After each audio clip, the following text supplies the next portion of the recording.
Good afternoon, Boston.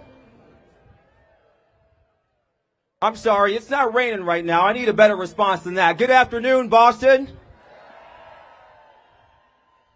Beloved, esteemed Boston community, thank you so much for joining us here today as we commemorate the 60th anniversary of the 1965 Freedom Rally.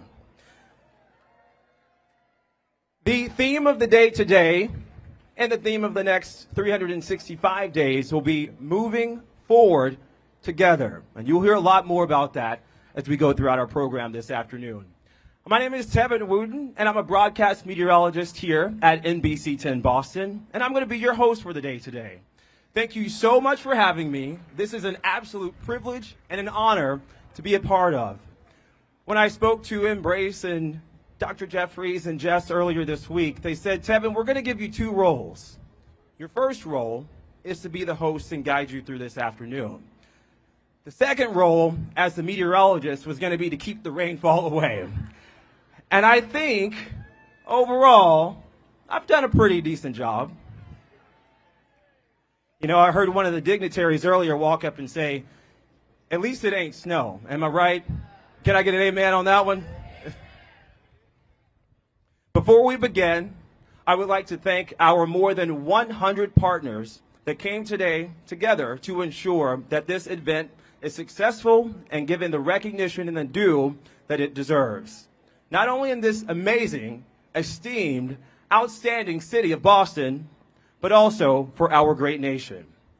We're going to hear more from all of our amazing leaders today who responded to the call to support, to volunteer, to feed, to provide transportation, to provide and create a safe space for all of us to gather and come here today. We also want to give a special recognition to Congresswoman Ayanna Pressley.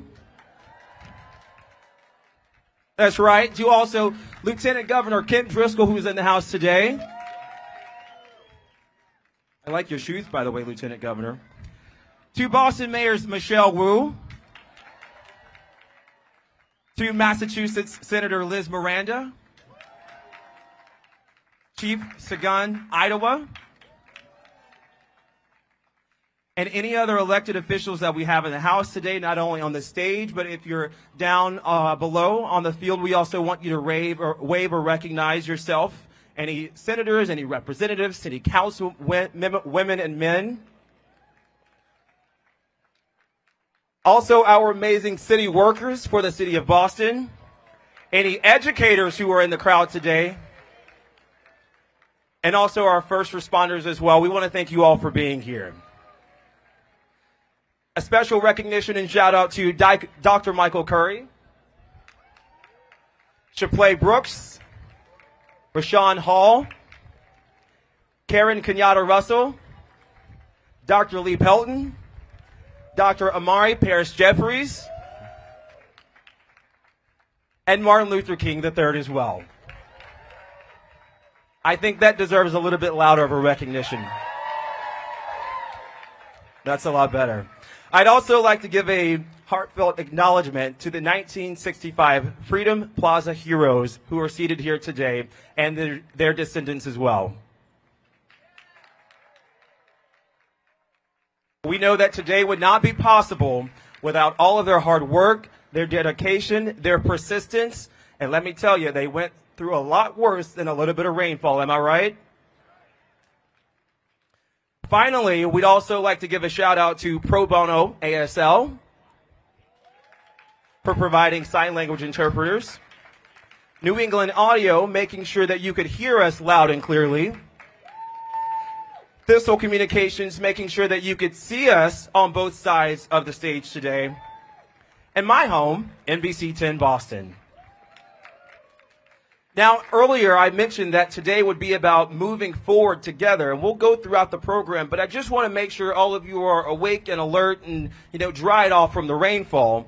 So when I say moving forward, you say together. We got it? Let's practice really quickly. Moving forward. Boston, we are moving forward. Boston, we are moving this country forward. Boston, we are moving this world forward.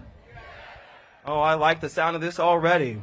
There is a long list of people who are speaking here today, but hold tight, stay focused, sit tight, because there's an even longer list of injustices that need to be addressed. We are gathered here today to commemorate the 1965 Freedom March that Dr. Martin Luther King, Jr., along with Miss Ruth Batson, Reverend Virgil Wood, Dr. Ralph Abernathy, Mr. Alan Gardner, and many other community organizers dared to lead in 1965 in protest of the injustices in education and in housing and racial discrimination.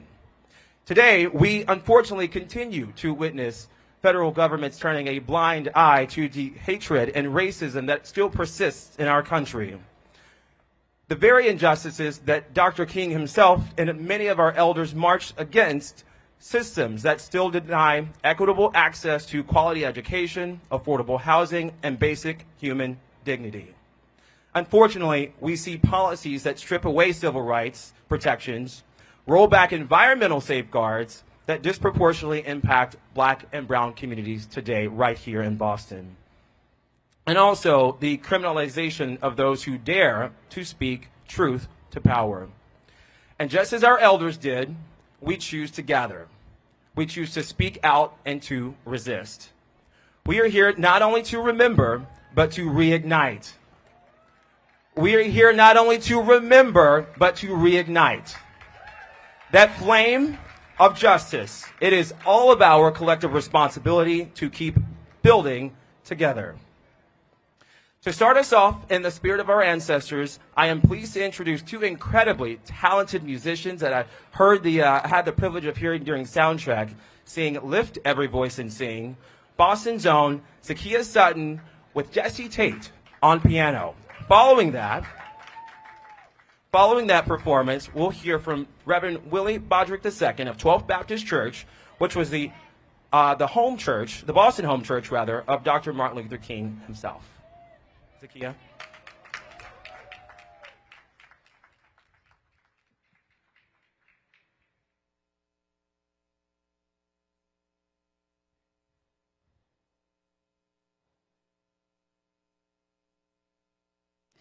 Hello, beautiful people. My name is Zakiya. I have the honor of being accompanied by the lovely Jesse Tate. You can't see him, but he's in the back, making beautiful sounds, or will be making beautiful sounds. Thank you for coming out in this weather and showing that the rain do not stop the revolution. Okay? And if you happen to know this, feel free to join in.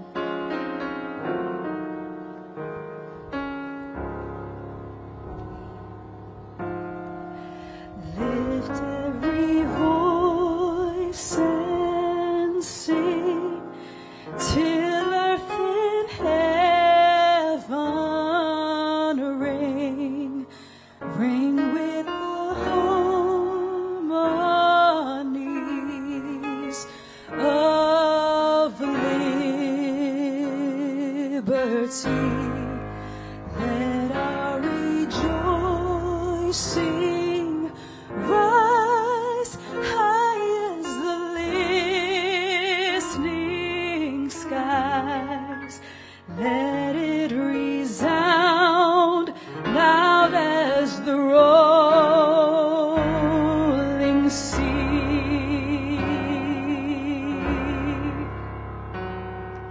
Sing a song full of the faith that the dark past has taught us.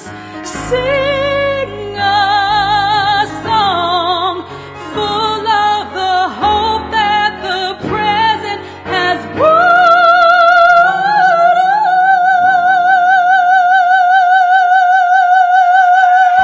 us. Facing the rising sun of a new day begun, let us march on till victory is won. One more time.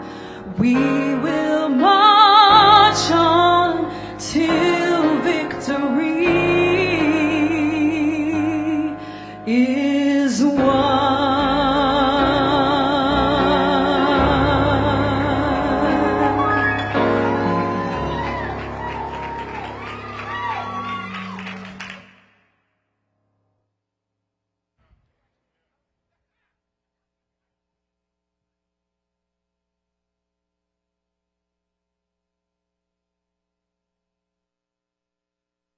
Three score years ago, on a day much like today, the Reverend Dr. Martin Luther King Jr., alongside the Southern Christian Leadership Conference Boston chapter, gathered freedom fighters, young and old, near and far, to march in solidarity from the heart of Roxbury to the Boston Common. They marched to birth a new vision for our city and our nation, a vision conceived in freedom and dedicated to the radical proposition that all Bostonians should live in the beloved community, where equitable housing and quality education would not be the privilege of a few, but a promise for all. They marched with hope in their hearts and justice on their minds. They marched not just for themselves, but for generations unborn, generations like us standing here today. And yet, 60 years later, we must ask ourselves, can such a vision survive in a time such as this? When the truth is on trial, when justice gasps for air on life support, when democracy teeters on the edge of collapse, eroding right before our eyes, when the same demons of racial injustice, housing inequality, educational disparity, and economic exploitation still stalk our streets. And today, that same fire that compelled our ancestors burn within us today. We gather now on this sacred ground, hallowed with blood, sweat, and tears of those who dare to believe in freedom. And we honor their footsteps. We honor their prayers. We honor their fight. And we honor their faith. And it falls upon us in this critical hour to pick up the unfinished work that was begun here some 60 years ago. To walk in their footsteps, but also to blaze new trails, as we continue to walk towards a just future for all of us. And so today, God, we invoke your presence and power, not just to commemorate, but also to activate. We come to pray not with idle words, but with marching feet. We come to worship not only with lifted hands, but with lifted voices. We come to declare enough is enough, and we shall overcome. For I see a vision, a country not driven by greed, but guided by grace. A country not ruled by fear, but restored by faith. A country where Dr. King's dream is no longer deferred, but finally delivered. A country where freedom is not for the privileged few, but a divine right to us all. So God, today let us rise up. Rise up until justice rolls down like waters and righteousness like an everlasting stream.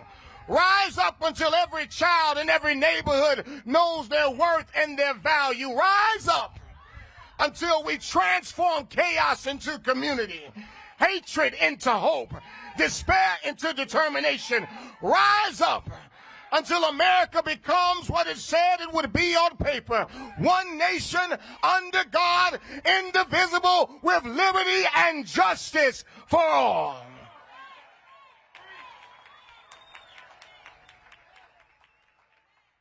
So on this day, we come to tell America that we stand for something. We come to tell America that we will not forget, that we will forge forward, and we pray in the prayers of our ancestors. God of our weary years, God of our silent tears, thou who hast brought us thus far along the way, thou who is by thy might, lead us into the light and keep us forever in the path, we pray. Amen. Amen. Amen.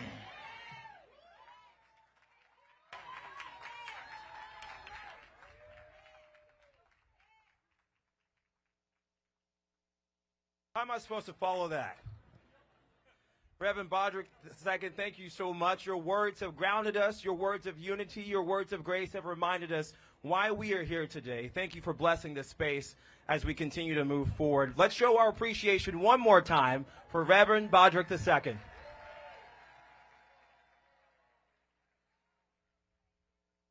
It is my honor to introduce our first speaker of the afternoon, Lieutenant Governor Kim Driscoll, who has been a trailblazer in terms of her leadership, who made history in 2022 as part of Massachusetts' first all-woman executive team.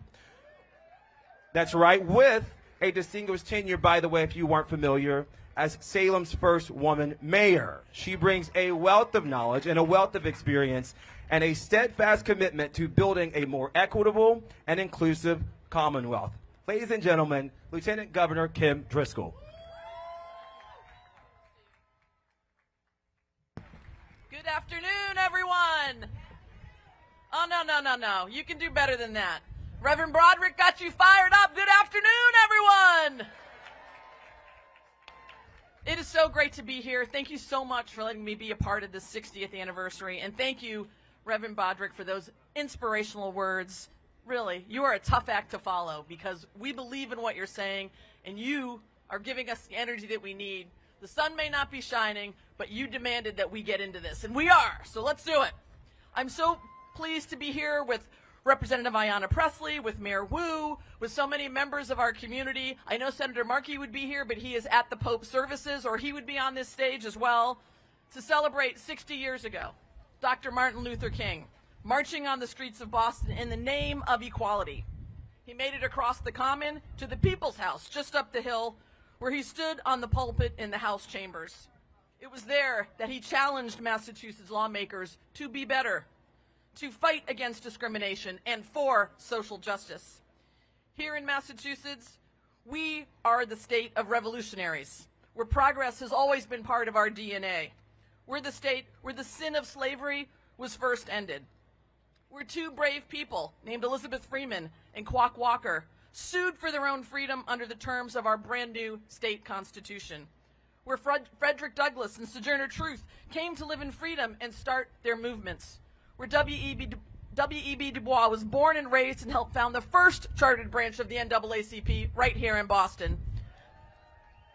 And in my hometown, Charlotte Fortin, the first black graduate of Salem State University and the first black teacher in our Salem public schools, integrated at their time. And as you know, we are the state where Dr. King and Coretta Scott King lived, learned, and grew into the world-changing civil rights leaders we know them to be, right here in our Commonwealth. But at this time, we all know we're living through a moment when the progress they fought for, they sacrificed for, and they won is under attack. So Dr. King's message to Boston 60 years ago is as relevant today as it was then. And is for all those people who fought long and hard for our nation's progress, that we must recommit ourselves to defend freedom and justice once again. As Coretta Scott King said, freedom is never really won. You have to earn it and win it in every generation. Well, we're ready to do our part. We owe it to all those who came before us and to those who gathered here on this Common in 1965 to stand up and speak out against injustice, as we have always done. We owe it to the generations who come after us. When they look back at this moment, will they know that we did all we could to protect and advance their freedom?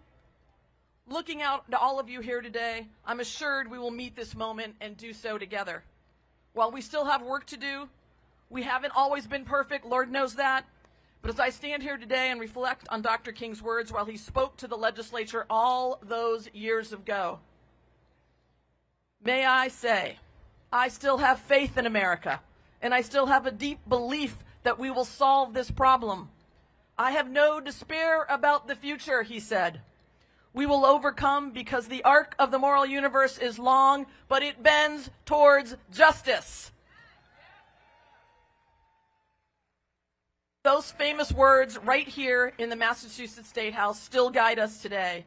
And as we leave here this afternoon, let us remember those words and remind ourselves that this is our moment to overcome and that ultimately The power doesn't rest with the person who lives in 1600 Pennsylvania Avenue. The power rests with us, the people of this Commonwealth and of this country. 60 years ago, they stood here and stood up. This country 250 years ago, normal, average, everyday people stood up and decided to risk life and limb in search of self-governance, in search of democracy and fundamental freedoms. They fought like heck against the greatest military empire known at their time. The least we can do is fight to protect it and preserve it, and it will start here in Boston, just the way it did 250 years ago.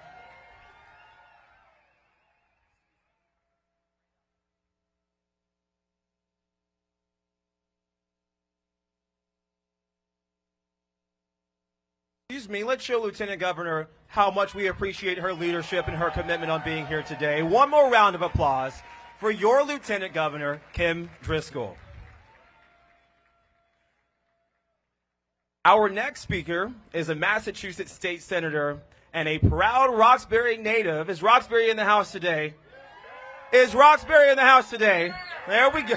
There we go. A proud Roxbury native and the first Cape Verdean American elected to Massachusetts State Senate.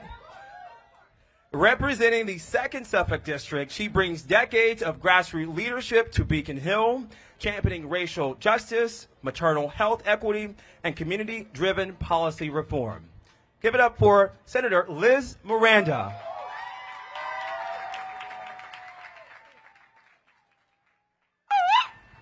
I heard there's some Deltas in the house. Good afternoon, everybody. My name is State Senator Liz Miranda, and I have the honor of serving Black Boston in the Massachusetts Senate. It is powerful to be here today on the Boston Common, the same ground where 60 years ago, over 20,000 people gathered with Reverend Dr. Martin Luther King Jr., Ruth Batson, Alan Gartner, Reverend Virgil Woods, and Dr. Ralph Abernathy to demand justice in our schools, in our neighborhoods, and in our lives 60 years ago today. So we're not just honoring their legacy, we're actually carrying it forward. As we stand here today, we are embodied by the spirit of Dr. King to embrace the meaning of collective action and collective prosperity. Beloved community, especially during these challenging times that makes us confront the integrity of our democracy and the systems around us. In the midst of this stampede of news, an influx of panic, leaning on our neighbors and finding solace within our families and friends are actually required in seeking the resilience, the strength, and motivation we're going to need to enact the change we deserve. After all, the love of our people in our communities is what's going to carry us, our own aspirations to push for a better future. The 60s marked a significant time of growth in the city of Boston, in both social change as well as urban growth that opened our city to more diversity. But it also exposed problematic signs of injustice. When Dr. King first came into this city to receive his doctorate at Boston University, to strengthen his theological passion, he also became an active member of the 12th Baptist Church in Roxbury. Okay? You heard from that pastor. If you ain't never been to a sermon, y'all need to pull up. That's where he laid his groundwork for his advocacy roots into our community. And in turn, developed strategies embedded to the success of the civil rights movement. Through his guidance, he led the crowd to discuss the quiet aggressors of racism in our area, predominantly in issues of education inequality, and redlining and housing discrimination. His words at the 1963 March for Freedom left a stain in Boston that has never left us, but rather pushed us to combat all signs of inequity. However, what history often forgets to emphasize is the other 22,000 individuals that stood in the crowd with him, believing in the same principle and mission to unite together and to fight for change. Without you, our collective power wanes. So today you join us to rally forward and remember and respect the ancestors who led this work in our past. But tomorrow we continue to embrace the lessons we know of our past to fight for a more just and a more equitable future. There is no shortage of plans and policy proposals that could do this. But to turn those bright ideas into real change, we'll need something more than elected officials who agree. We need a commitment from all of us that we will lead, that we alone will not take on the burden of change, but share it with our neighbors. To take on this debt and invest in reversing the decades of harm. Housing and education and equity are very much still with us today. We still see it in housing policies that price out working class Black families from the neighborhoods we actually built.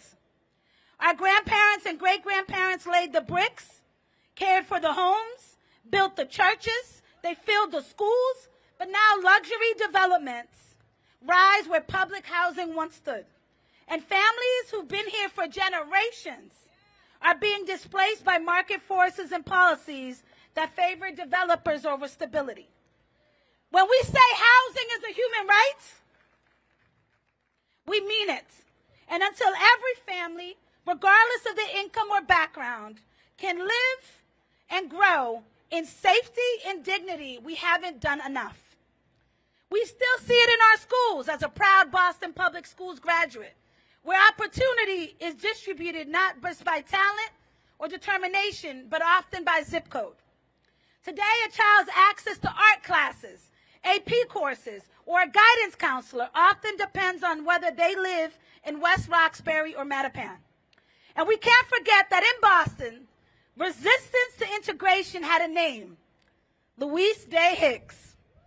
She embodied the implicit but powerful force of obstruction, claiming that inequality didn't exist even though it played out right in front of our eyes.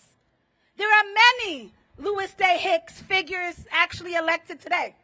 They're not in Boston though, right?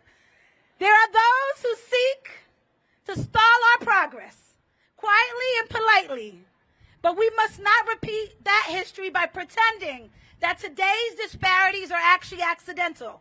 They're the result of decisions, and we must make better ones.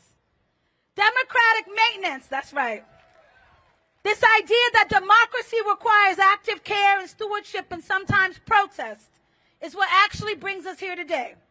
We are here because community must and will win over chaos. Let me say that one more time. Community must and will win over chaos. Because the love we have for each other is stronger than any attempt that will divide us. Because our ancestors marched so that we could organize, so that we could legislate, and we could fight. And now it is our turn. We must recommit ourselves to the vision of the beloved community that Dr. King lived and died for. A community that doesn't just survive hardship, but flourishes in resistance, flourishes in joy, and in the strength of our unity. Thank you.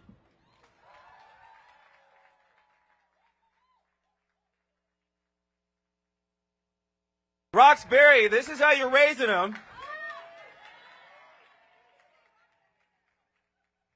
Thank you one more time to State Senator Liz Miranda, not only for your leadership, but your homegrown leadership and your commitment to justice for this city and this Commonwealth.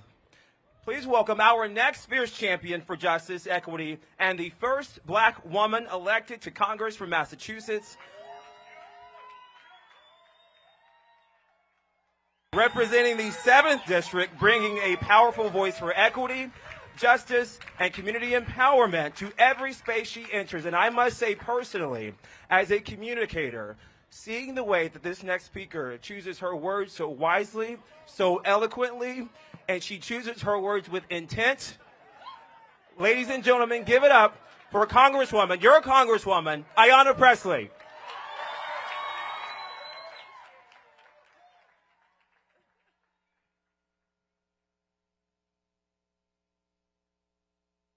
Well, good afternoon.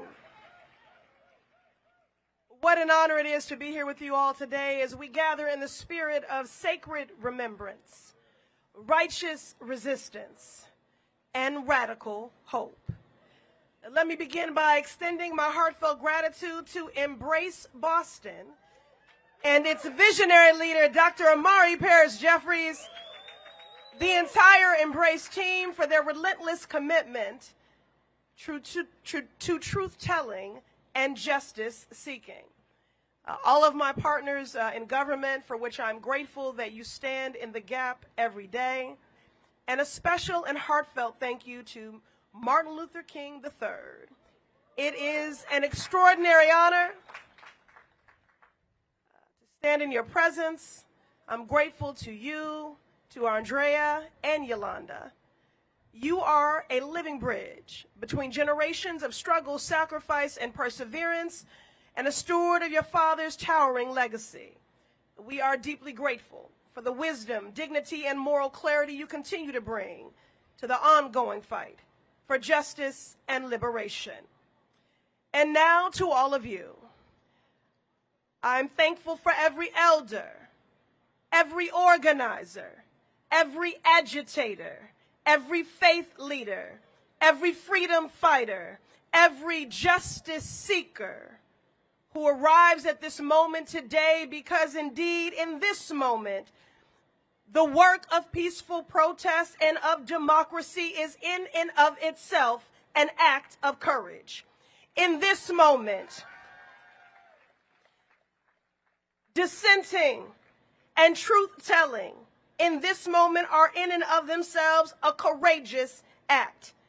In this moment, exercising freedoms, free speech, and those things that should be birth and constitutional rights are in and of themselves a courageous act. They are a courageous act because there are forces at work that are anti-woke because they want you to be asleep. Dr. King challenged us to remain awake in the midst of a great revolution. They want you to be asleep because they want you to be ignorant and uninformed. They want you to be asleep because they want you to be indifferent to your own injustices and that of your neighbor. There are forces at work that want you to be inactive. They want you to be ignorant, indifferent, and inactive. And so the fact that you are here today is a courageous and radical act. Today we commemorate the 1965 Freedom March and Rally, a moment in our shared history that was both historic and pivotal in the fight for educational equity, where people 20,000 strong assembled on this common. Thousands of our elders and ancestors marching from Roxbury to Boston Common. They walked and marched with dignity and determination, carrying on their shoulders the weight of generations and holding in their hearts the fierce hope of a more just future. It was raining that day too. Today we come together in remembrance and in recommitment, and we take stock to affirm this historic moment when forces are working every day to erase our history. But we affirm and celebrate Boston's history, American history, Black Boston history. They marched to demand civil rights and human dignity. They marched for the right to vote, for access to quality jobs and affordable housing, and for an end to the racial violence and economic exploitation that defined their daily lives. Their actions were not only a cry for justice, but a bold declaration that Black lives matter. Those courageous marchers knew what we still know today, that power concedes nothing without demand, that justice is not simply given freely. Justice is earned through struggle, through organizing, through agitating, through collective action and resolve. We can stand here today because of the sacrifices and leadership of local civil rights giants.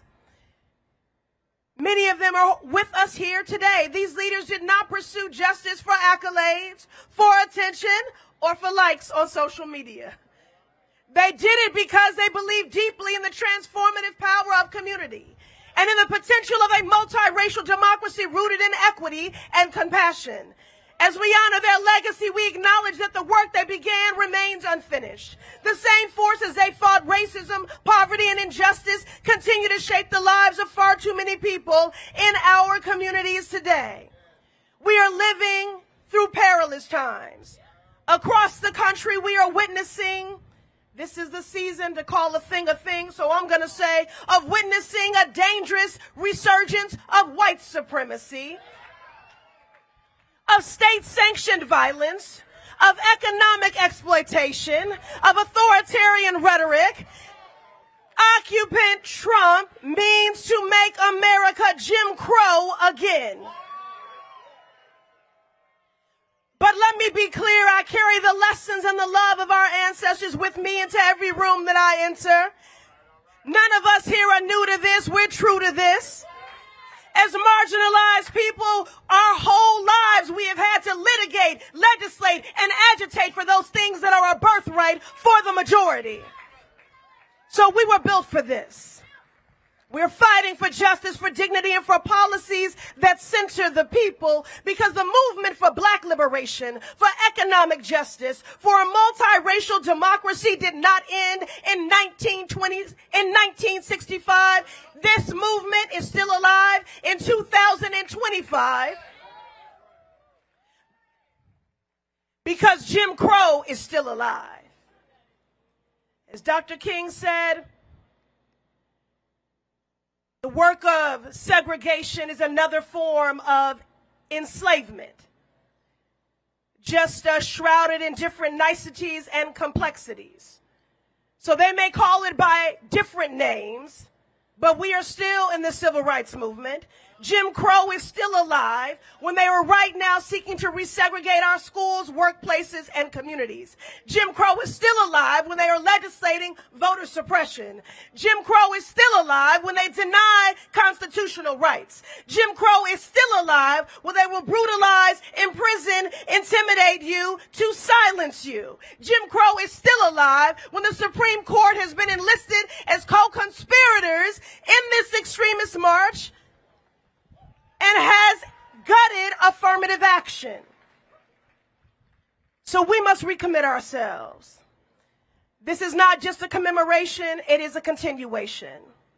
This is not just a remembrance, it is a recommittal to the ongoing march for justice, for housing, for education, for health care, for environmental rights, for reproductive rights, for public safety, for true economic opportunity.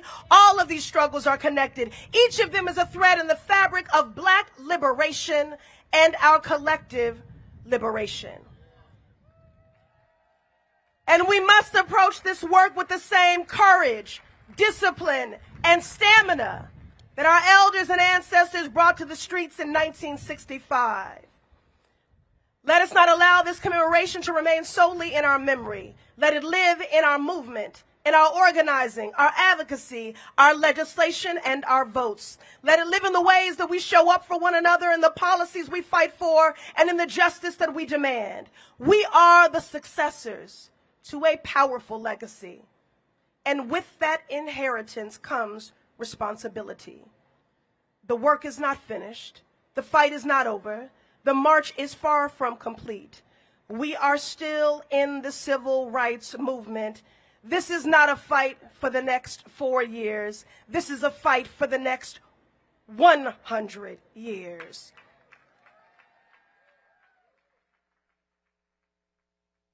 And it is going to require all of us.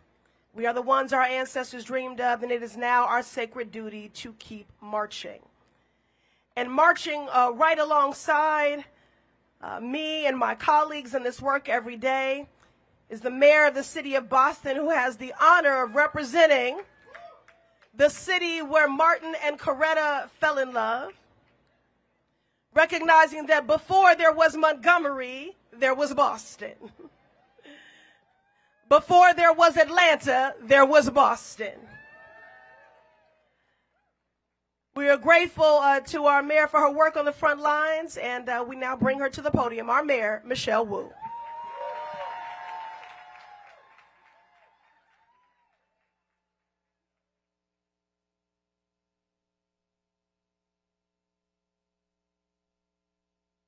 The baby hand up. Another round of applause, please, for our Congresswoman, Ayanna Pressley. So I want to say one more word about Ayanna, because I had the chance to go to D.C. last month, take your constituent to work day with the congressman in the 7th District. And you might have seen a little bit on TV of the hearing that I took part in. The Congress people and representatives were in and out of that room. They got 5 minutes in front of the camera. They did their best to throw what they could throw at Boston. We batted it back. But then they left the room. But there was one member of Congress, my Congresswoman, stayed in that hearing room for 6 hours with us, watching over us the entire time. She had my back, but she has Boston's back every single day, and I'm so honored to serve alongside you. Thank you. Good afternoon to all, and welcome to Boston. I want to thank Mr. Martin Luther King III, the entire King family, Embrace Boston, the 1965 Freedom Rally Commemoration Coalition, all the heroes whose names grace the 1965 Freedom Plaza and their families, and all of our community partners here today joining us to commemorate and to commit to the work that democracy demands. As we celebrate Dr. King and the civil rights leaders who stood and marched alongside him, we also celebrate Boston. We celebrate Boston's entire Black community and all the allies for never failing to show up and put in the work. Thank you from the bottom of my heart. Last week here in Boston, we kicked off the celebration of our city's role in igniting the American Revolution, 250 years since the events that kicked off our democracy. We celebrated a local Bostonian, Paul Revere, son of an immigrant, Boston Public Schools graduate, who got on a horse and rode through these streets carrying a message, a choice, between stepping aside to let tyranny in or fighting to defend a freedom we hadn't even met yet. But we stand here today for the same reason that Dr. King stood here in this very spot 6 decades ago.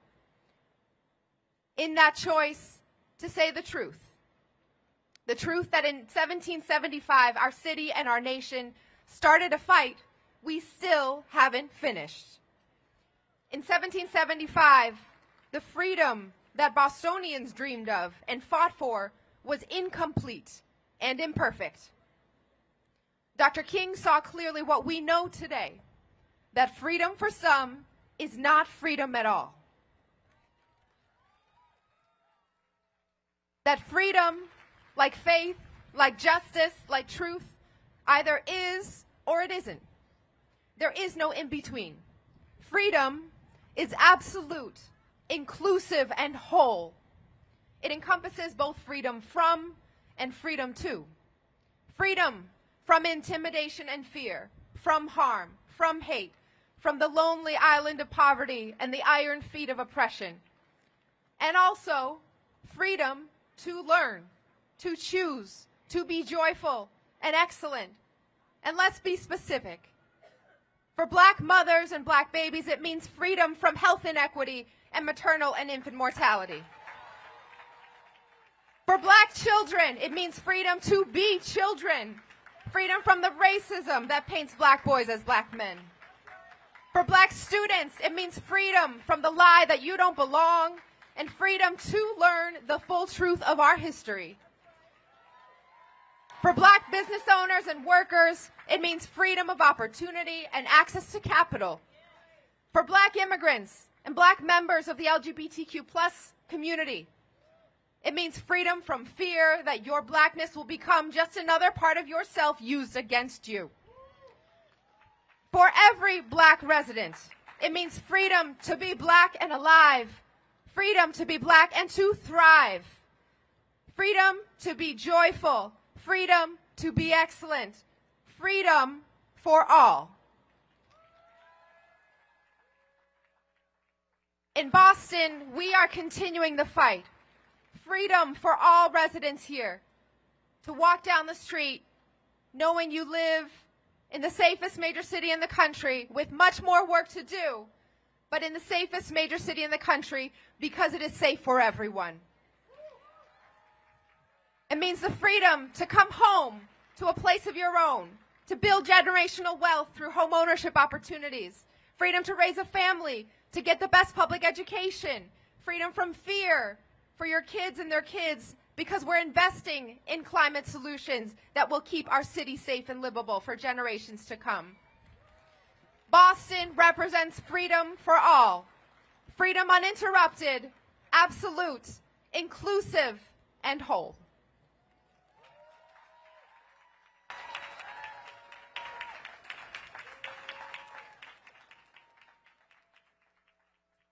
Let's give it up one more time for Boston Mayor Michelle Wu.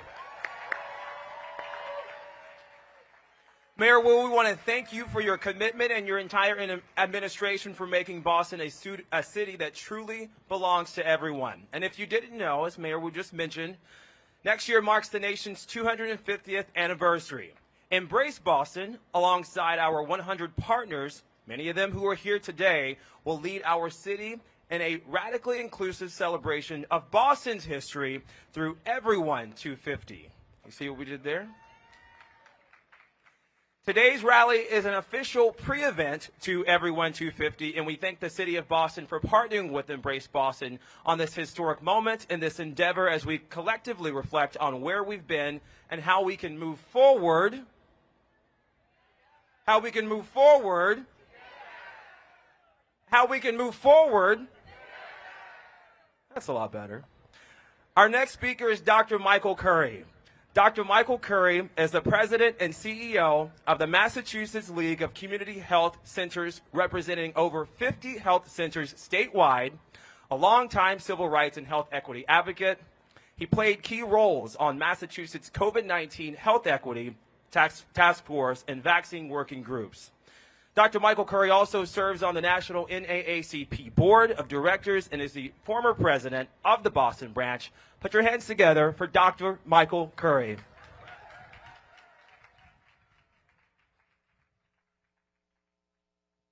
Good afternoon.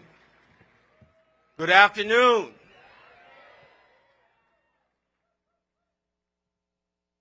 I'm a child of Roxbury too. I was thinking about what remarks I might bring today, and I didn't want to write anything because I really wanted to listen to others and get a sense for what my spirit moved me to share. So one is, I'll tell you, I was a kid who grew up in Roxbury, and my mother moved here for the warmth of other sons from Birmingham. I want to tell you that when I was born here, she sent me to the Martin Luther King Middle School, where I learned my history. And I recall the language of Frederick Douglass. I recall the language of Carter G. Woodson. When Carter G. Woodson said to us, history is not the mere gathering of facts. The object of historical study is to arrive at a reasonable interpretation of the facts. As in this moment, they are now burning books and killing our history. We're now hiding words. So I'm going to ask you to do me a quick favor today. I'm going to ask you to pretend that you are not here today, but you were in this park in 1901. So I need you to close your eyes for a second. If my mother was here, she said, I ain't closing my eyes with all these people I don't know. I'm going to ask you to close your eyes because this park holds so much history. Because in this park in 1901, somebody might have been holding up a newspaper, the Boston Guardian, telling you, with all thy might, for every right. Repeat after me. With all thy might. Every right. I want you to think about when you were sitting in this park in 1915, 10,000 black folks marched down the street to protest Birth of a Nation, the racist propaganda film that was playing at the Tremont Theater. I want you to be there. I think it's one thing to study history. It's another thing to be in history. To pretend that you were there and you knew what the sights and sounds and what movement was about. So I need you to imagine you were here in 1915. I want you to think about 1965. Think about the context of 1965 as you march down the street to get here today. I need you to think about we had just passed the Civil Rights Act just a few months before that. Folks had fought and died to pass the Civil Rights Act. I need you to think about those months leading up to his visit here in Boston. The Selma, the Montgomery campaigns. I need you to know who James Reeb was, a white Unitarian Universalist minister who was killed when he answered Dr. King's call to come to Selma. I need you to know about the Montgomery campaign and those thousands who marched in Montgomery with Dr. King just days before he got here to Boston.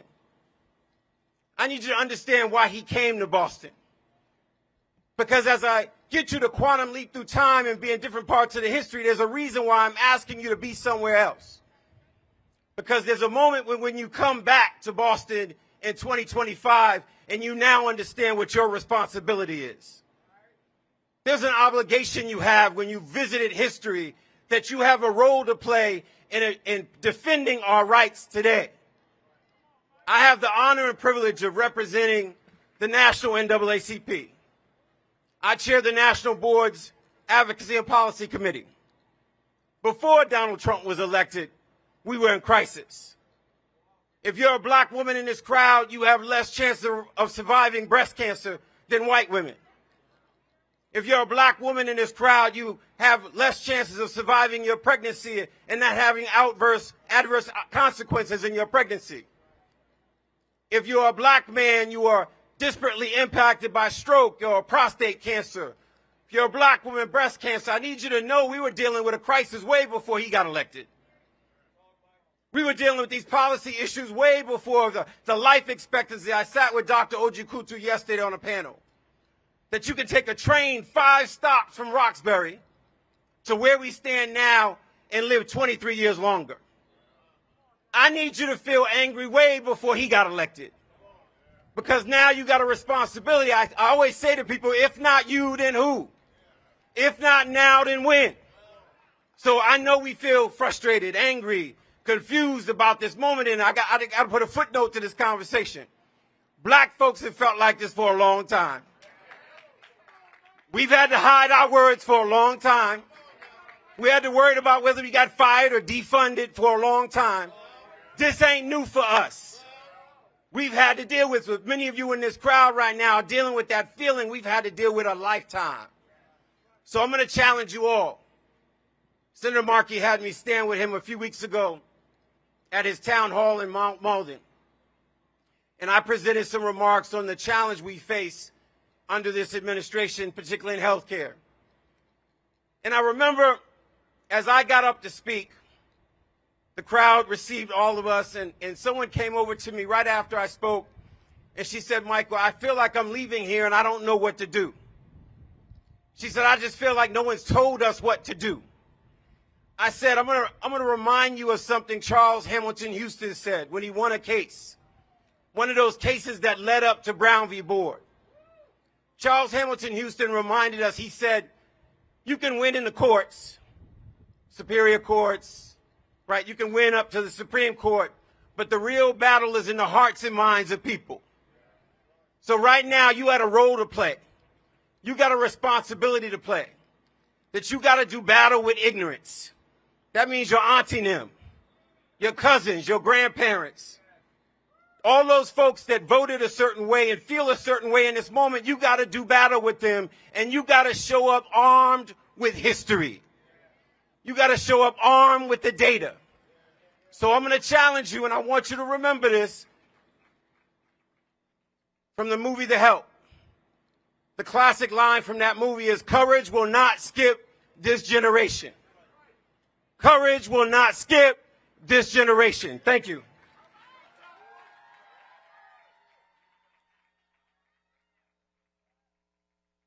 Dr. Michael Curry, thank you so much for your inspiring words and reminding us that courage will not skip this generation. Courage will not skip Boston, because we are moving forward. We are moving forward.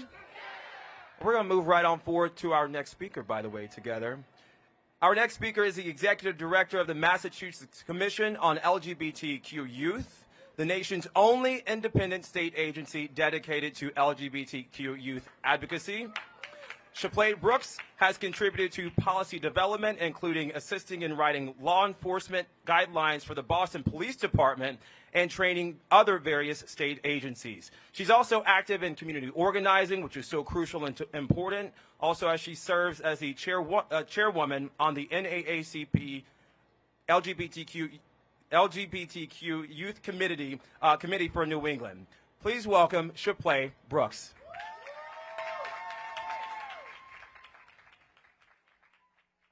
Now, we ain't had church in about 10 minutes. It won't always be like this. The Lord will perfect that concerning me. Sooner or later, it's gonna turn in my favor. It's turning around for me. Yes. My name is Shipley Brooks, and I have the honor of bringing good trouble on behalf of LGBTQ community and our state here. Audre Lorde profoundly stated, "There is no hierarchy of oppression. As a Black queer leader in America, there is no way I can choose between my freedom as a Black woman and my freedom as a lesbian woman." In many ways, advocacy within the Black community echoes the struggles of 1965. Back then, figures like Bayard Rustin faced the daunting choice of which identity to champion in the fight for liberation. For Black individuals living at the intersection of Black and LGBTQ, we often find ourselves on the battlefield, standing alongside those who may seek to harm us. Whether it is our own people not being included because we are LGBTQ, or within the LGBTQ community because we are Black. Does this resonate? Our community, unfortunately, learned the tactic of our oppressors. Whiteness and white supremacy culture is not a racial assignment. It is a global pandemic. As Dr. Martin Luther King said, darkness cannot drive out darkness. Only light can do that. Hate cannot drive out hate. Only love can do that. I believe that our leader was thinking of Black people, but he was also thinking of his good friend Bayard Rustin, whose life serves as a reminder that true liberation does not start in the spotlight. It begins at the margins, with the voices that are too often silenced and identities that are frequently erased. Bayard Rustin didn't quit when the going got tough. He didn't back down when he was told that he wasn't respectable enough, straight enough, or safe enough. He organized anyway.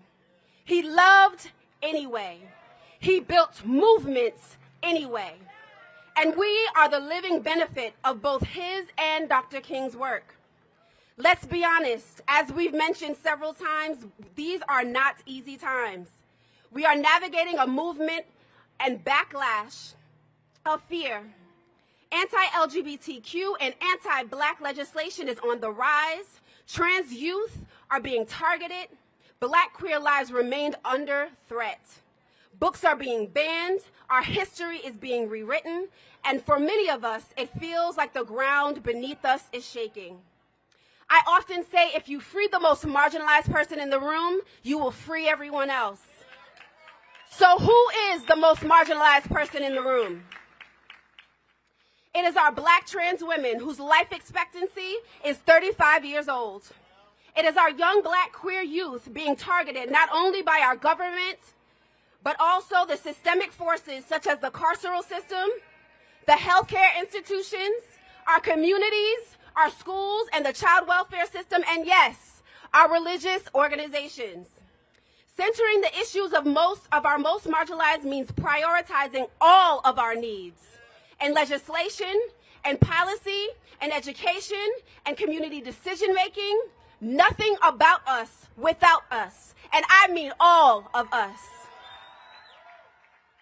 This is the essence of our movement, and this is why we are here. We cannot be the allies who have failed us in the past, those who hitch their agendas to our identities only to abandon us when it suits them. Liberation does not happen in silos. We have a responsibility to our people to make certain that liberation is holistic, to stand 10 toes down for our people. If ever righteously televised, we want all people to see that the revolution was led by all of us, on behalf of all of us, because none of us are free until all of us are free. So today, as we honor the power of our legacy, not just with remembrance, but with recommitment, we want to fight harder, to speak louder, to love one another out loud, to hold each other closer, and to never ever get weary in well-doing, because the margins are watching and they are counting on us to move. Let's get to work. Thank you.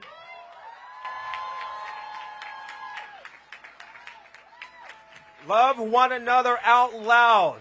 That is how we are going to move forward. Next up is the president and CEO of the Urban League of Eastern Massachusetts, leading efforts to advance racial and economic equity. Rashawn D. Hall is a former director of the ACLU of Massachusetts and assistant district attorney. Hall is also an ordained minister and long-standing advocate for civil rights, criminal justice reform, and community empowerment. Please welcome Rashawn Hall.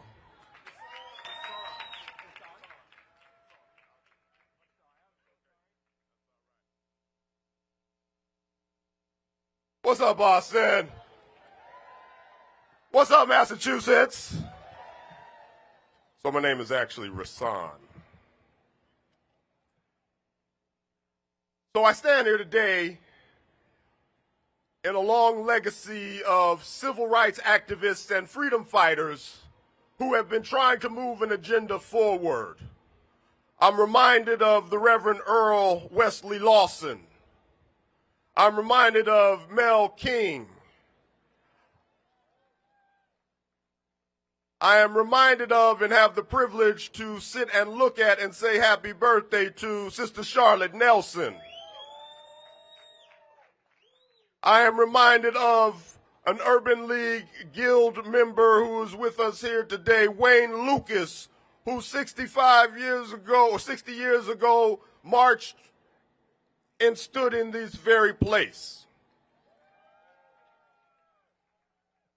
Standing in the legacy of a civil rights organization that at the turn of the century, when black people were facing racial violence and oppression in the South, moved to northern cities to find racial violence and oppression in these same northern cities. Dr. King 60 years ago came here and spoke about those same northern ghettos that he saw when he was a seminary student here at Boston University, and where he became a member of Alpha Phi Alpha Fraternity Incorporated. 06. We are here as the future America that Dr. King spoke of when he spoke here.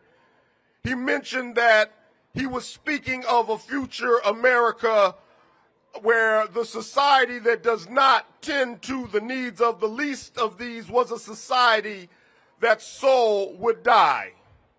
See, the brilliance of Dr. King was his ability to take religious concepts like love and justice and the destiny of the soul and translate them into tangible concepts for the secular struggle for freedom.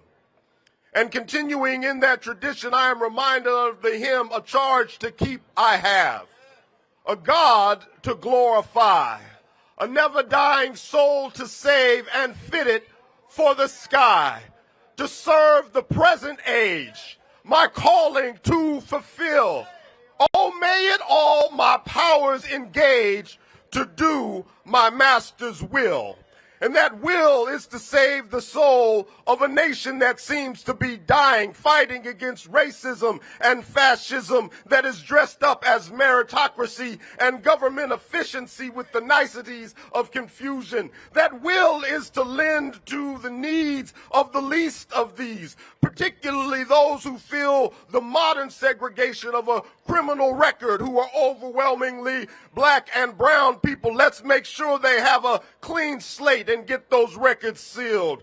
This will is one that is to commemorate the efforts to encourage this city and this nation to be better, like Ron Bell did 20 years ago, and like we're doing today, and like the generations will come and do, just like the future America that Dr. King spoke of. That will is to defend democracy, to demand diversity, to defeat poverty. And so we do that through same-day voter registration to get more people engaged in the electoral process, through ranked choice voting to make sure we're selecting the candidates that we like, to make sure that we have proper representation in government, in the private sector, in the education sector, that people can have financial, equitable well-being. That will is to make Boston and Massachusetts a beacon on the hill for the rest of the nation to look forward to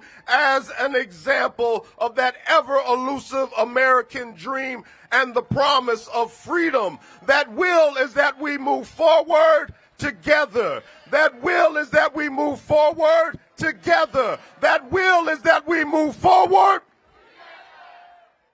Thank you.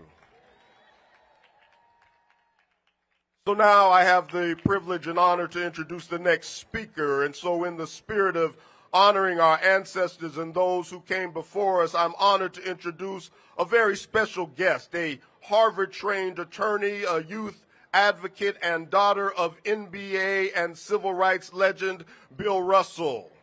Karen Kenyatta Russell has carried forward her father's legacy through her work in mentorship, justice, and civic engagement.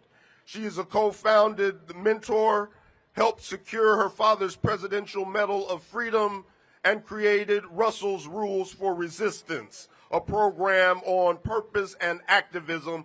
Please join me in welcoming and giving a warm round of applause to Karen Kenyatta Russell. Hello, Boston! It's great to be in the best city for sports. I am Karen Russell, the proud daughter of Bill Russell and the proud daughter of Rose Swisher. She was a poet, a feminist, and a Black Panther. I am going to talk a little bit about my family's connection with the Kings, my family's relationship with Boston, which is a little rocky, and finally, some of the lessons I've learned from my parents about finding joy in chaos, because my parents were joyous activists. So, on the March on Washington, my father ran into Dr. King in the lobby of the Willard Hotel, and Dr. King said, "We want you to come on stage." And Bill Russell was so humble that he declined. And I think that says a lot about him. Also, my father wrote a book with Taylor Branch, who is best known for writing the Martin Luther King trilogy. It took him 30 years. Now, Taylor describes himself as a southern, red-headed, freckled guy with a drawl who burns easily in the sun and didn't think he was necessarily the right person for the job. But Daddy was a climb and pull person and introduced him to Mrs. King, and now we have those amazing books. It's very wonderful. So, I'm not as humble as my dad because I agreed to come speak here. And one of the reasons I came to speak here is when I was doing research for the statue, I learned that there was a sit-in in Boston Common. As my dad described it, they wanted to raise Roxbury. He said urban renewal was Negro removal. And so every day at a certain point, food would appear Did you know that my dad catered the protest from Bill Russell Slades? And so, when they said, we have 6 black restaurants who are catering, I'm like, I'm in. I'm here for the food. So, I want to tell something about my family's relationship with Boston. Many of you might know that there's currently a documentary on HBO Sports called Celtic City. And the other night I was watching it, and they asked Red Auerbach, why did Bill Russell repair his relationship with Boston? And to my surprise and delight, Red said it was the power of his daughter. And I want to tell you why there was that rockiness. One of the stories is they broke into my family home. They spray painted slurs on the wall. They broke all of Daddy's trophies. And if you think about it, that's a lot of work. And they smashed my mother's perfume. And when my parents went to get in bed, they pulled back the sheets and someone had defecated in their bed. And that is how Boston treated my father. And I think it's a particular reason why I was triggered by J6, the feet up on Nancy Pelosi's chair, spreading feces, and I still want to know what happened to Ayanna Pressley's panic button.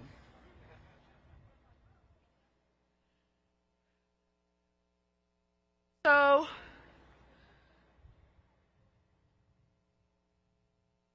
my parents, despite all of this, always were filled with laughter. And I'll tell you one funny story about my dad. He rented a house on Main Street in Reading, and he was mowing the lawn. And this gentleman came up and rolled down the window and said, "Boy, how much do you charge to mow the lawn?" And my dad said, "You know what? They don't pay me. They let me sleep with the woman who lives here." And the guy drove off. Very Russell. So I know that I need to wind up, but I want you to know that this chaos is to deny us joy, and I am not going to let them steal my joy. My parents were joyful voters, and I remember when I was volunteering on Kamala's campaign, they were joking about her cackle. Well, you know what? Bill Russell won 11 championships and 13 years, 8 straight, 2 as player coach, and he cackled. So we are going to cackle into resistance. Thank you very much, Boston, and I'm glad that Boston, I was able to help repair our family's relationship with Boston. Thank you.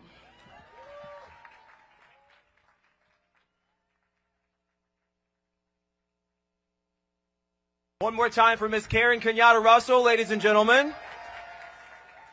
And as she mentioned, we do have several black-owned restaurants here in Boston. Estella, we've got Hugh, Rock City Pizza, Everybody Gotta Eat, which is one of my personal faves, and also Rhythm and Raps, too. One round of applause for all of our vendors here today.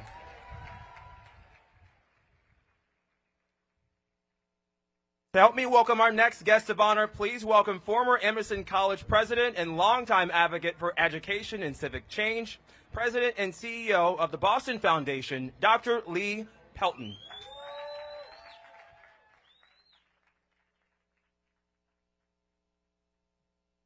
Good afternoon, everybody. Thank you for coming out today. You know, our instructions were to speak for only 3 minutes. I knew that wasn't going to work. It's an honor to be here with you in community as we celebrate the 60th anniversary of the 1965 Freedom Rally led by Dr. Martin Luther King, Jr. And by being here and by being together, we're also living into his legacy and heeding his call for Boston to be a testing ground for the ideals of freedom. That call, as we all know, is as resonant today as it was on April 23rd in 1965 when Dr. King stood in this same place to address a crowd that was described as determined and resolute. And as part of his speech that day, he declared that now is the time to make real the promise of democracy. Now is the time. And fast forward 60 years, and here we are, together again, once again determined and resolute. And with his words that ring true then and true now, a reminder that now, as it was then, the time to make democracy a promise, the time to make democracy a social contract for our citizens, and a central tenet of what we could truly be at its very best. You know, King was born in a world where white businesses created separate accommodations for black folks. A society supported and legalized by the laws of the land that forced African Americans to pay the same or more for less. A society of separate parks, a society of separate hospitals, of separate public transportation, of separate water fountains, separate public restrooms, separate libraries, separate hotels, separate restaurants, separate theaters, and separate schools. And even separate cemeteries were common in King's America, not only in the South, but in the North as well. And King's brilliance was to develop a strategy, at times rhetorical, at other times confrontational, that would awaken the nation to the evils of racism and poverty. And like all great leaders, he was able to communicate a compelling vision of the American narrative, not so much of what it is or it was, but more profoundly by what it could be.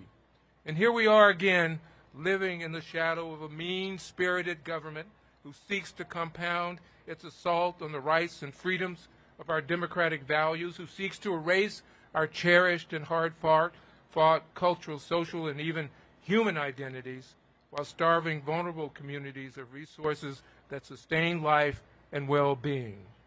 And in the face of these assaults, we are called to action. We are called to action, folks, to redouble our efforts to not only advance equity and justice, but to protect and sustain them. So this is not a time to rest.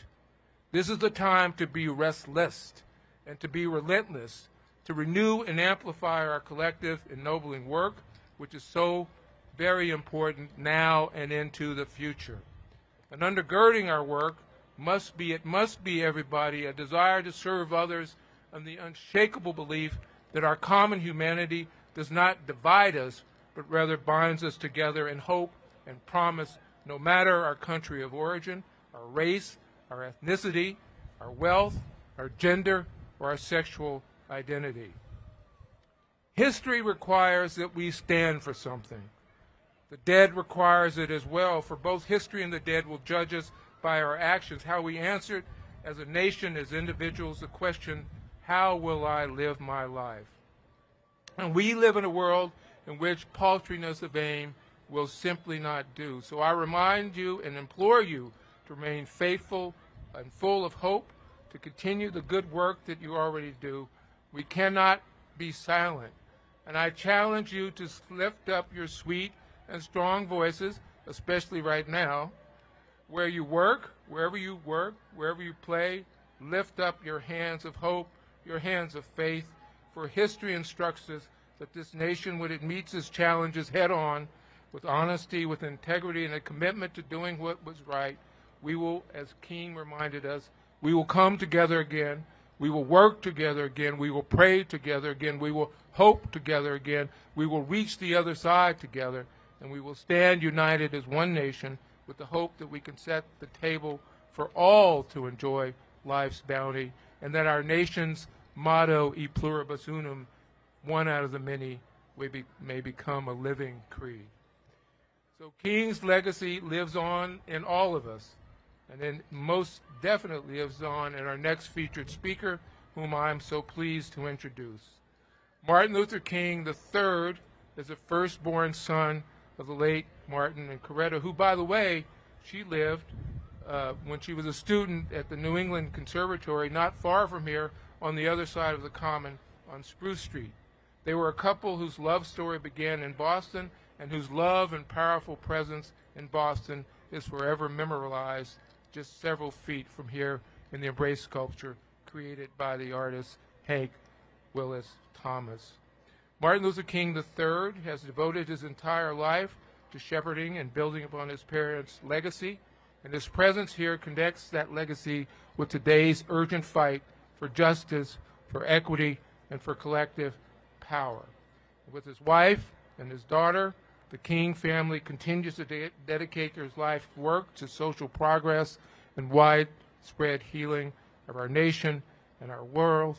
And so, please, with me, would you give a warm Boston welcome to Martin Luther King III.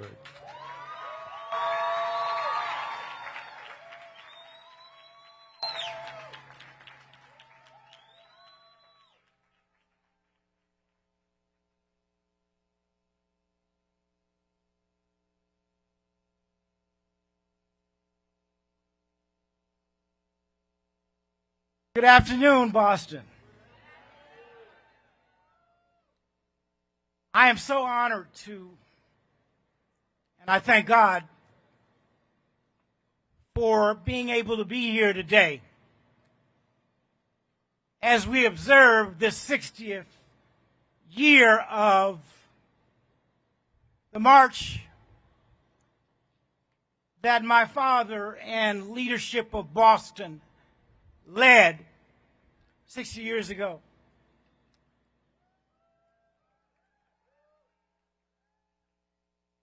Mayor Wu, I know it's your congresswoman, but my congresswoman too, Presley, to each and every elected official here, to all religious and spiritual leaders here. I've got to say something special about Dr. Amari Parrish Jeffries and the committee that actually worked so diligently to have the monument erected not far from here, the Embrace Monument.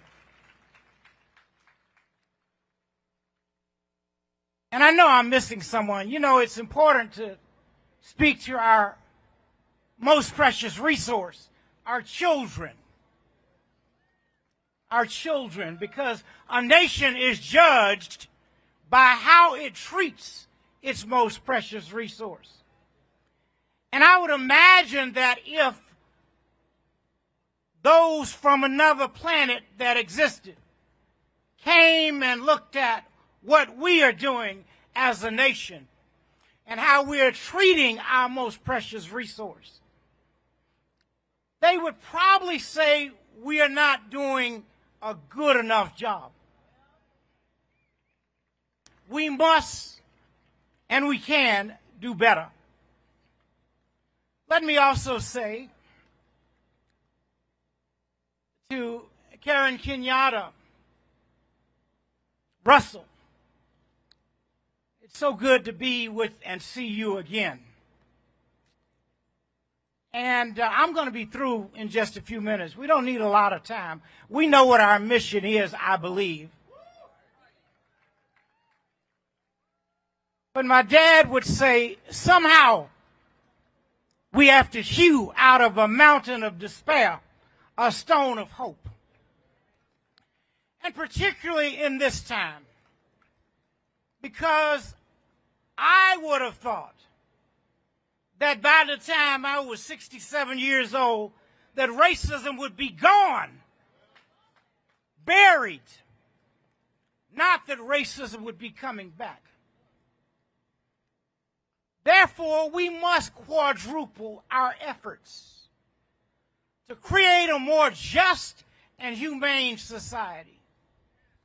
We used to exhibit humanity and civility, but we have chosen temporarily to allow civility to be moved aside. And that is not sustainable, my friends. My father taught us about nonviolence, one of the greatest proponents, and I should say my mother, of nonviolence. And certainly I owe a great debt of gratitude to this city, because had they not met here in Boston, I perhaps wouldn't be here. So I am so grateful for the love story that came together in this city. And every time I come here, I derive something special, energetically. You know, everything is about energy. And today, we've got to find a way to move forward when everything appears to be being dismantled. It seems to be attempting to break things up. Now, you do have to retreat sometimes. But Dad showed us how to stay on the battlefield, and Mom, throughout their lives. They showed us how to build community. My father's last book was entitled, Where Do We Go From Here? Chaos or Community? We've seen chaos for quite a few years now. But out of that chaos must come community that is sustainable. Because in the United States of America, everyone deserves a decent home. Now, let me explain that. A decent home could be the circumference of where I'm standing now. Have we seen tiny homes being erected all across this country? I mean, in a nation of over 300 million, and a nation with a 20 plus $5 trillion economy, something is dramatically wrong. Wealth is in the hands of just a few. And when I say a decent home, by the way, as I said, I'm talking about, it doesn't have to be a 5,000 square foot home. If you're able to do that, that's great. But everybody in the United States of America ought to have health care. Not some, but everyone. Everyone in America ought to have the best education, not some schools performing and others not. Everyone should have a decent job, and everyone deserves justice. We have a criminal system, not a criminal justice system. You go down to the courthouse today, no matter what city you're in. Richard Pryor used to say this, looking for justice, and all you'll find is just us. Jails full of people. Not saying we don't need jails, but we need a system that is representative, more indigent defense attorneys, so that all people can achieve justice, not just some. I think my father and mother would challenge us to be a better America, because we can become that. It starts with something called love. And it's not, Dad talked about number of loves. I won't talk about them today, but I'll talk about the highest level of love. It's agape love. It's a love that is totally unselfish and seeks nothing in return. You love someone if they're old or young, black or white, Native American or Hispanic and Latino American, African or Asian. You love them because you know that God loves you, and that's the kind of love we've got to embrace to change this system right now.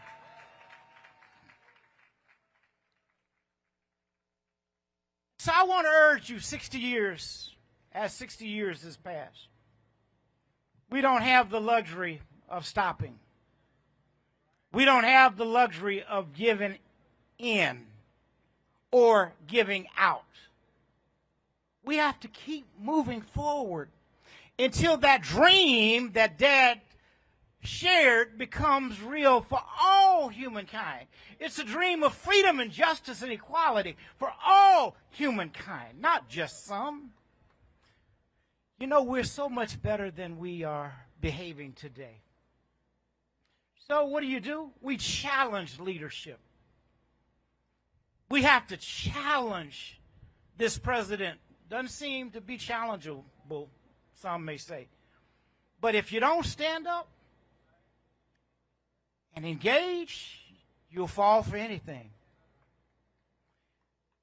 And I'm not here to talk about one person, because it really is a collective. One person can present dangerous options, but someone else can come and collectively we can create positive energy, because everything is energy in this universe. How we choose to show up and show out. And when we say demonstration, we're not talking about a violent demonstration. Dad advocated for nonviolence, and that's what he represented every day. Although, as I get ready to close, I want to share one thing. This is 57 years, by the way, since my father's assassination. Every Sunday, every time he traveled, and when he preached on Sundays, he would call his secretary on Thursday or Friday and share with her what his sermon was going to be on that Sunday. So he was killed on April 4th for Thursday.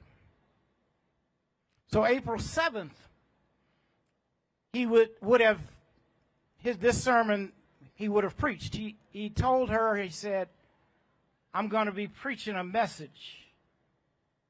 And this may be, it certainly will be interesting to some of you, but you have to understand the context. The name of that sermon was going to be America May Go to Hell. Now, that's revolutionary, because you say, oh, that's bad. No, he was not a negative person. He always challenged us to become the best. And he showed up providing that example. And I guess what I'm saying is, if we don't have a course correction, and a course correction soon, we may end up going to hell. That's not what I want. That's not what I'm going to accept. But I want us to think about that. Think about, how do we show up the best we can be each and every day? How do we show up no matter what we do? Everybody can do a little bit. I visited my mom's undergraduate institution called Antioch College.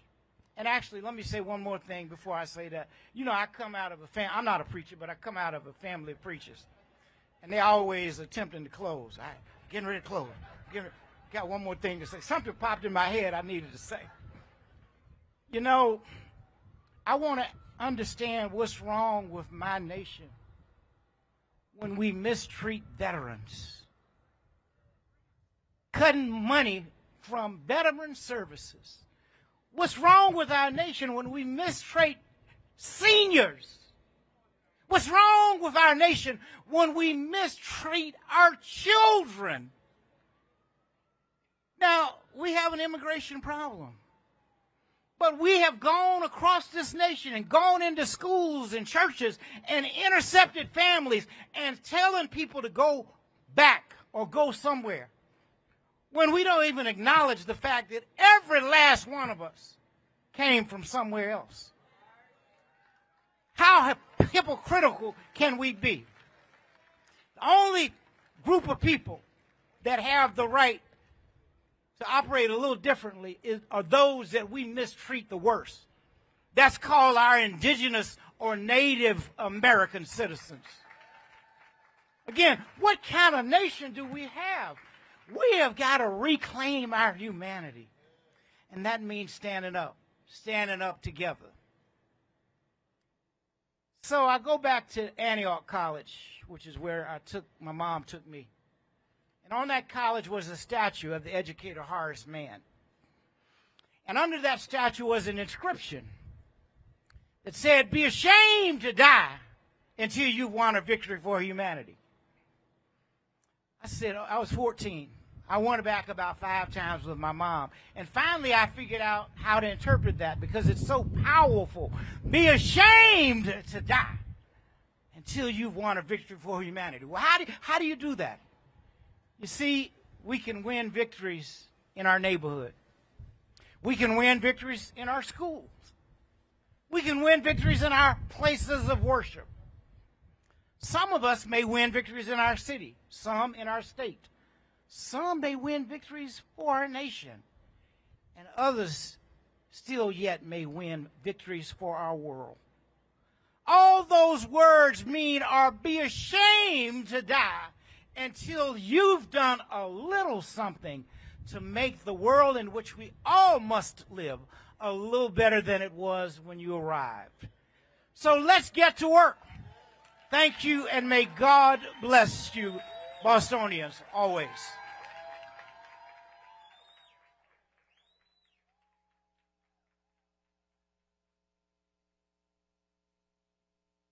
Let's give one more Boston round of applause for Mr. King. One more Boston round of applause for Mr. King, ladies and gentlemen. And I know that we talked about this at the top of the program. A little bit of rain ain't hurt nobody, because we know 60 years ago that our ancestors were doing a whole lot more and a whole lot more. All right, we're almost done. I do want to take the moment to just get a pulse check. How's everybody doing today? Which way are we going to go? We're going to go forward. We're going to go forward. Before our final call to action, we're going to bring up 4 incredible voices that are shaping our future. We know that artists, of course, play an essential role in a healthy democracy. Beat the Odds is a nonprofit serving under-resourced youth in Boston. That's right, give them a large round of applause. Through its creative youth development program using music and the arts for promoting health, self-awareness, and mental health as well.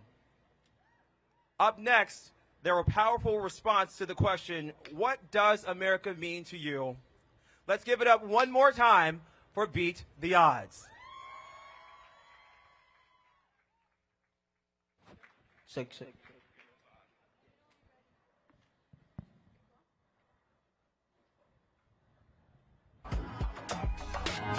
Yeah. What it is.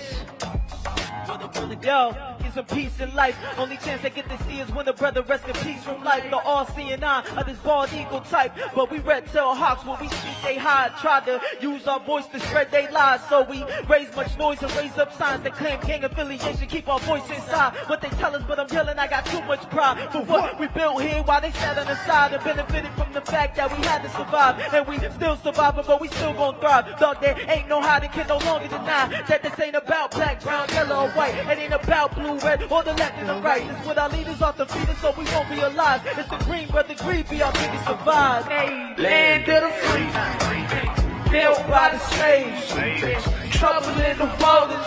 Hey, wait, hit the grave. The black and the berry, the sweet and the juice. 3Ks in America, came with the news. It's the aftertaste of the strangest fruit. The revolution will be televised made in the USA. For us, by us only, homie. Home wanna break the case and the police. But we all getting paid now. Treat the rich while the poor get in. It's a war going on outside we ain't safe from. It is fueled by your pay stub. When you know money make the world go round. And this is America where dreams are made up. Bodies aching, feeling nauseous. His body bags that I've seen. Okay. Body that in my sources in the red, blue, Okay. 1, 2, 3. Off of the prophets, we trying to bring violence. When I get a whale watching, I'm pulling the lights in. My mama need a kidney insurance, ain't got it. Cause one drops right on her body be icing. Masses don't care about this care, baby. Napoleon to the never test, little baby. Democracy, let's up for peace. Guarantees that the money trees cover every little baby. Damn who's crazy, damn who's crazy. The test bus skipping over screens when the cage waiting those seeking liberty. The kids at the borders lines just for freedom me. A brother got 3 jobs on the ends me. While the billionaires buying countries. While the First Nations giving portions of their own land. Call them savages. Don't you hear the irony? Say they names. Vietnam blend. Right. Iraq burn. Right. Afghanistan simply hit a bad nerve. Hawaii want bananas for the green. Puerto Puerto Rico was a scene, and for Haiti, no, it's deep hurt. In the Philippines, president was picked by the CIA. America's just not democracy, huh? From the Middle East to the Argentine to the Caribbean, long Eva, yelling, freedom! Who you really kidding? In history, God, I did America a village. 2 centuries, yeah, we still shackled by division. Seen the destiny, manifest. I'm gonna say my kid like, whoa, whoa. Land of the free. Built by the slaves. Troubles in the borders. Wait in the way. Boston and Mexico. Murder liberation. He's a murderer. I said Boston, Mexico. Put your fist up. Put your fist up. Put your fist up. Up to the sky for the revolution. Put your fist up. I need every fist in the sky right now. Come on. To my life's composure. Okay. Hard enough to focus. Keep them fists raised high. While singing these songs of freedom and faith. Faith. Set me free from these chains. Okay. No, nobody can contain. Hey, nobody. Fear of corruption. My body being displaced. Being displaced. So with the conflict, reality is pain. The lies are wearing off. Close, making you see. Set me free from these chains. So I try so hard. I try so hard. I try to fight my fears. End of the road for us. One more time, we told you the revolution will be televised in the land of the free. Built by the slaves. Troubling the waters. Wading away. Land of the free. Built by the slaves. Come on, troubling the waters. Hey, wading away.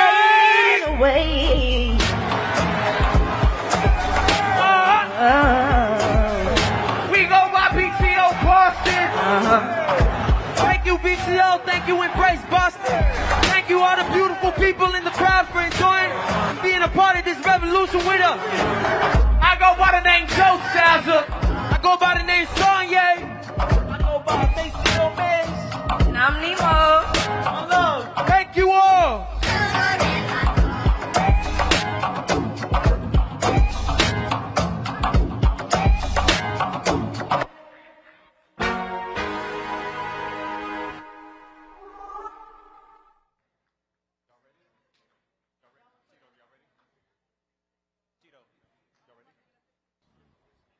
Good afternoon, everyone. My name is Imari Paris Jeffries from Embrace Boston. I'm so honored and humbled to be a part of this day with all of you today. We are going to close out with a call of action, and I want to do a couple of quick shout outs before we leave here today. I want to shout out Shamel Idiokidis, if he's in the audience, for being the inspiration to remind us to remember the day. I want us to remember that tomorrow is Coretta Scott King's birthday, so let us honor her tomorrow and think about that holiday. Also, one of the honorees of the 1965 Freedom Plaza, Charlotte Nelson, who's sitting right there in the front with an umbrella hiding, it's her birthday. I want to also shout out the other honorees of the 1965 Freedom Plaza, Mr. Barry Gaither, who's standing right there with the hat on looking handsome, Dr. Gaither, and Mr. Jose Masso looking handsome over there with this hat. And all of the other family and ancestors of the other honorees of the 1965 Freedom Plaza.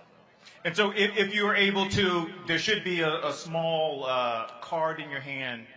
If you're able to, please stand as we recite this pledge to each other.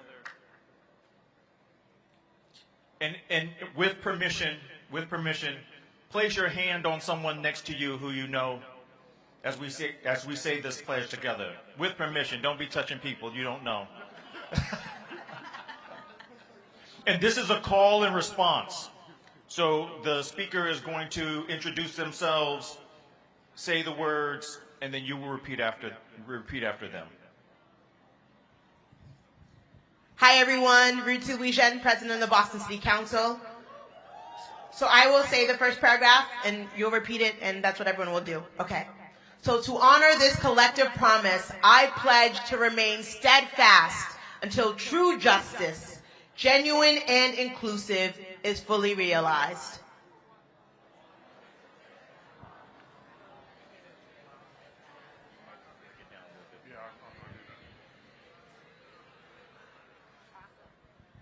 Reverend Jeffrey Brown, co-founder and board co-chair of Embrace Boston, I pledge to stand in solidarity, embracing and supporting all efforts pursued with integrity and grounded in our enduring democratic traditions of nonviolent protest, peaceful assembly, respectful petitioning, and persistent advocacy within our courts and legislators all together.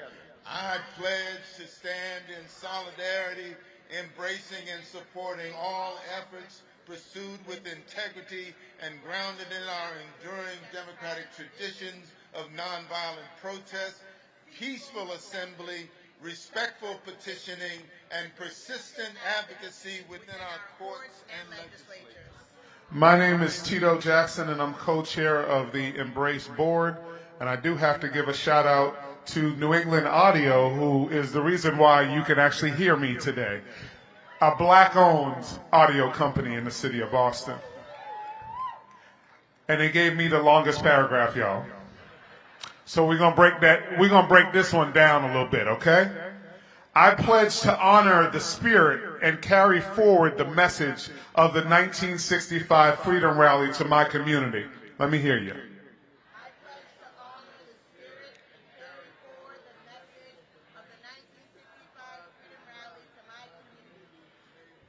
To my neighbors, friends, and colleagues, mobilizing us all towards shared purpose and united action.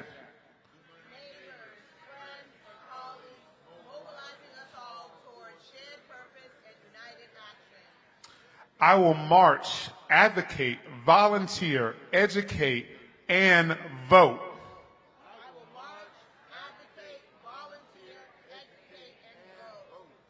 I am committed to ensuring our collective voices strong, clear, and resolute.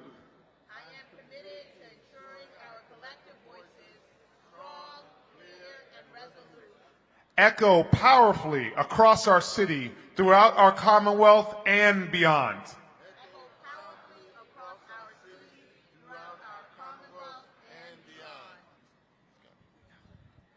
Good afternoon. My name is Lori Nelson. I stand as the Senior Advisor for Racial Justice for the City of Boston, but most importantly, as the proud daughter of the honoree, Miss Charlotte Nelson, my mother. Happy birthday again, and God bless you.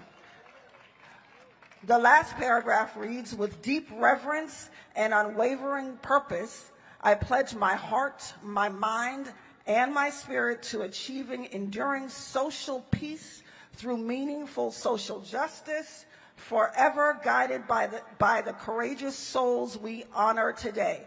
Everybody all together. With deep reverence and unwavering purpose, I pledge my heart, my mind, my spirit to achieving enduring social peace through meaningful social justice, forever guided by the courageous souls we honor today. Thank you. Thank you all. Enjoy the day with peace and love.